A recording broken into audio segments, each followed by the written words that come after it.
వడ్డీ చక్రవడ్డీ ప్రజల నడ్డి విరుస్తున్న వడ్డీ వ్యాపారస్తులు 5 సంవత్సరాలు పైసలు వడ్డీకి ఇచ్చి ఏకంగా ఇల్లు కూడా దర్జాగా కబ్జా. మహిళని ఇంట్లోంచి బయటికి తోసివేసి ఇంటికి తాళం వేసిన వడ్డీ వ్యాపారస్తులు. తిరుపతి జిల్లాలో దారుణం. విషయం ఎవరికైనా చెబితే పోలీసులతోనే కొట్టిస్తాను అంటూ బెదిరింపులు. కేసు నమోదు చేయాలని పోలీసులకు వృద్ధ మహిళలు వేడుకుంటున్నా కనికరించని పోలీసులు. చేసేది ఏమీ లేక ఇంటి బయట వృద్ధురాలు నిరాహార దీక్ష. నేను 50,000 తీసుకున్నాను. నాగలాపురం జైనాబి గారు బీటి పని చేస్తున్నా నా కూడు, వేరే పని నాకు ఏది లేదు, మా ఇంటానే లేదు. ఆయన కూడా చచ్చిపోయాడు. ఆయన చచ్చిపోయినాడయ్యా. నాకు ఎవరు ఆధారం లేదు. డాము వచ్చి 50,000 ఇచ్చినాడయ్యా. ఇచ్చిన దానికి 5 సంవత్సరాలుగా వడ్డీ అసలు కట్టేసినాను. కట్టేసిన తర్వాత కాగితాలు అడిగితే నేను ఈయన లంజా, నువ్వు ఎడ ఇచ్చినావు, లేదు నేను ఈయన నీకు చెప్తానే ఉండాలి, కానీ నువ్వు ఇట్లా చేసినావు నేను ఈయనని చెప్పేసి ఎప్పుడు చూడు అది చెప్తా ఉండాలి. నేను అడిగినాను, అయ్యా నేను నా కాగితాలు నాకు ఇచ్చేయి అని చెప్తే నాకు తెలకుండా పోయి జగదీష్ దగ్గర డబ్బు తీసుకుని వాళ్ళ ముందు రిజిస్టర్ చేసుకుంటారు. ఇప్పుడు వాడు వచ్చి నన్ను కొడతా ఉన్నాడు. బయట సామాన్లు అంతా ఎప్పుడైతే నేను బయట కొడతాను, ఎవరు రాని నాకేం వేయలేదు. ఏమి చంద్రబాబు నాయుడు రాని, చంద్రబాబు నాయుడు వస్తే మాత్రం నాకేం వేయమా, లేదు పోలీసు వాళ్ళు వస్తే మాత్రం నేను పెరిగేస్తాడా, లేదు లోకేష్ వస్తే మాత్రం నన్ను పెరుగుతాడా, ఎవరు వాళ్ళు ఏం కాదు, నేను మగరాజు, నేను మొన్న వచ్చి కొట్టినాడయ్యా. కొట్టిన దానికి నేను అడిగిన దానికి నేను తప్పు చేయలేదు.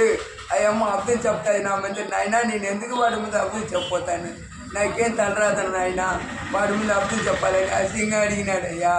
నేను వసిగా అడిగిపోయి నేను పోలీసు వాళ్ళు చెప్తే నన్ను 9 గంటలకు అక్కడ కూర్చోబెట్టుకున్నారు.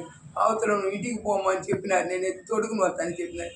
నిన్న పోయి అడిగితే ఏం చెప్పినారంటే, ఏమో చెప్పినట్టుగా నువ్వు తొడుగుని వస్తాను పో చెప్పేసి ఇప్పుడు ఏమంటారంటే, నువ్వు కేసు వేసినాము, నువ్వు ఆడపోయి వాడిని పంపిస్తాము, నువ్వు అంతా ఆగిన తర్వాత కడాన పోయి అడిగిపోతే, కడాని ఎందుకు సరిపోవాలా, 50,000 ఇచ్చి ఉండారు. 50,000 ఇచ్చిన తర్వాత ఇప్పుడు ఏమంటాడు, నాకు వచ్చి డాము అమ్మినాడు, నాకు 33 లక్షలు నాకు కట్టాలా అంటాడయ్యా. నేను ఏం చేసేదయ్యా, నేను ఏడ ఉండేది, నన్ను కొడతానికి వస్తాడు, ఇప్పుడు ఎండకు కొంత పెడతాడు, నన్ను వచ్చి కొట్టినాడు. ఇదంతా నాకు చెప్పినట్టుగా నా వల్ల కాలేదు నైనా, నాకు వయసు అయిపోయిన మంచి ఎవరు అన్నం పెట్టేదానికి లేదు అయ్యా. చంద్రబాబు నాయుడే నాకు ఇచ్చేది నువ్వు 4,000 తగ్గుతానయ్యా. దీంట్లో సమాధానం లేదా, మీరు అడిగిరా, నాకు ఎవరు లేదు నాయన, మీరే చూడండి అయ్యా. పవన్ కళ్యాణి